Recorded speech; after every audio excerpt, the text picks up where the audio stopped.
সুপ্রিয় দর্শক, আসসালামু আলাইকুম। নান, রুটি অথবা পরোটার সাথে যদি এরকম একটা চিকেন স্টু থাকে তাহলে আর কিছুরই দরকার নেই।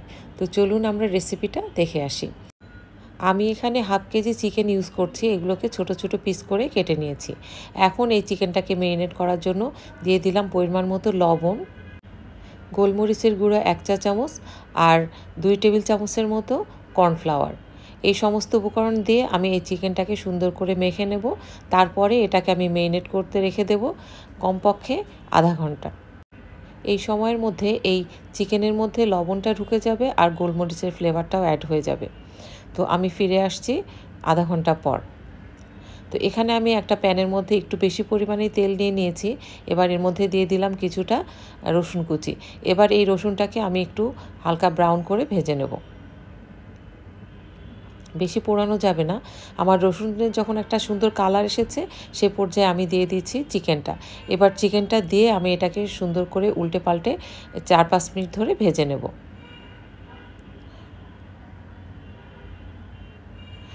এই চিকেনটা এই রসুনের মধ্যে এভাবে ভাজলে চিকেনের মধ্যে রসুনের যে সুন্দর একটা ফ্লেভার, সেই ফ্লেভার অ্যাড হবে। এজন্য আমি চিকেনটাকে এর মধ্যে ভেজে নিয়েছি। তো আমার চিকেনটা ভাজা হয়ে গেছে। এ পর্যায়ে আমি এটার সাথে অ্যাড করব আলু। আমি দেখুন লম্বা লম্বা করে আলু কেটে রেখেছি, আপনারা যে কোনো সাইজে কাটতে পারেন। সাথে দিয়ে দিলাম কিছুটা গাজর কুচি আর দিয়ে দিচ্ছি কয়েকটা কাঁচামরিচ। আমি কাঁচামরিচ কয়েকটা মাছ থেকে ভেঙে দিয়েছি। আপনারা এভাবে ভেঙে দিতে পারেন, যদি চান যে এর মধ্যে একটু ঝাল ঝাল হোক তাহলে এটা ভেঙে দেবেন। তো এটাকে দেওয়ার পরেও এটাকে সুন্দর করে কয়েক মিনিট নেড়ে চেড়ে এটার সাথে ভেজে নিয়েছি। এরপরে আমি অ্যাড করলাম গরম মশলা, সব ধরনের মশলাই আমি দিয়েছি। আর দিয়ে দিলাম আদা রসুন বাটা 1 টেবিল চামচ।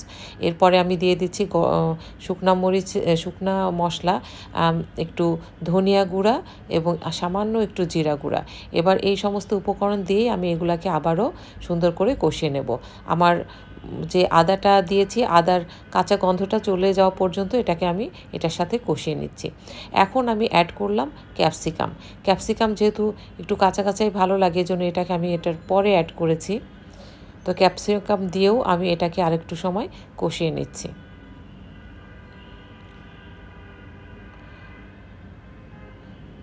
সুন্দর করে নেড়েচেড়ে কষাতে হবে।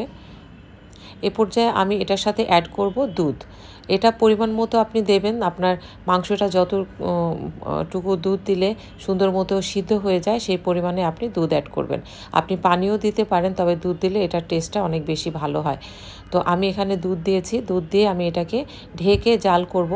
প্রথমে আমি এটাকে একটু হাই হিটে বলক তুলে নেব, তারপরে আমি চুলাটা লো করে এটাকে সিদ্ধ হতে দেব এবং নরম হওয়া পর্যন্ত আমি ওয়েট করব। এটার মাংসটা একটু নরম হলেই ভালো লাগে। তো আমি দেখুন মাঝে এটা ঢাকনাটা তুলে এটাকে একটু নেড়ে চেড়ে দিয়েছি। আবারও এটাকে ঢেকে দেব, দিয়ে আমি আরেকটু সিদ্ধ করে নেব। তো দেখুন আমি চলে এলাম। আমার মাংসটা দেখা যাচ্ছে অনেক সিদ্ধ হয়ে গেছে, এটা নরম হয়ে গেছে এবং আমার আলু আর সবজি যেটা দিয়েছিলাম সেগুলোও সুন্দর মতো সিদ্ধ হয়ে গেছে। এ পর্যায়ে আমি আবারও অ্যাড করছি একটু গোলমরিচের গুঁড়া আর সামান্য একটু চিনি। আপনারা এটা অ্যাভয়েড করতে পারেন যারা চিনি পছন্দ করেন না। আমি একটু হালকা মিষ্টি পছন্দ করি, তো সামান্য, এতটা মিষ্টি হবে না, হালকা একটু ব্যালেন্সের জন্য চিনি দিয়েছি। আর উপরে দিয়ে দিলাম আমি বাটার। এই বাটারটা দিলেও সুন্দর একটা মানে ফ্লেভার আসবে। তো বাটারটা দিয়ে এগুলো দিয়ে আমি সুন্দর মতো নেড়ে চেড়ে এটাকে নামিয়ে ফেলবো। এখন আমার বেশি নাড়াচাড়া দরকার নেই, বাটারটা গলে গেলে আমি এটাকে নামিয়ে ফেলছি। তো আমার এটা রান্না শেষ হয়ে গেছে। এ পর্যায়ে আমি সার্ভ করছি। দেখুন কতটা সুন্দর হয়েছে,